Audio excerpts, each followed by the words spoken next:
ప్రతిరోజు వాక్యము చదువుట ద్వారా పరిశుద్ధపరచబడతాం, ప్రార్థన చేయడం ద్వారా పరిశుద్ధపరచబడతాం, దేవుడిని స్తుతించడం ద్వారా పరిశుద్ధపరచబడతాం. అలా కాదండి, నా ఇష్టం వచ్చిన నేను బ్రతుకుతాను, నన్ను పరిశుద్ధపరచండి అంటే అయ్యేది కాదు. ప్రతిరోజు ప్రతి క్షణం ఆయన సన్నిధిని అనుభవించేవారు పరిశుద్ధపరచబడతారు. ఆమేన్ చెప్పండి. ఆయన సన్నిధిని అనుభవించాలండి.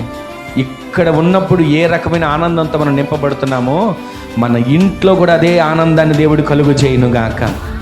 ఇక్కడ ఉన్నప్పుడు అన్ని పరిస్థితులను మనం మర్చిపోయి దేవుని సన్నిధిలో ఎలా ఆనందంగా గడుపుతున్నామో మన ఇంట్లో, మన ఉద్యోగంలో, మన వ్యాపారంలో, మన చేతి పనిలో, మన కూలి పనిలో, మనం కష్టపడుతున్న ప్రతి జీవనోపాధిలో కూడా ప్రతి సమస్యలన్నిటిని మర్చిపోయి దేవుని సన్నిధిలో ఆనందిస్తూ ప్రతి దినాన్ని గడిపేటట్లు దేవుడు సహాయం చేయనుగాక.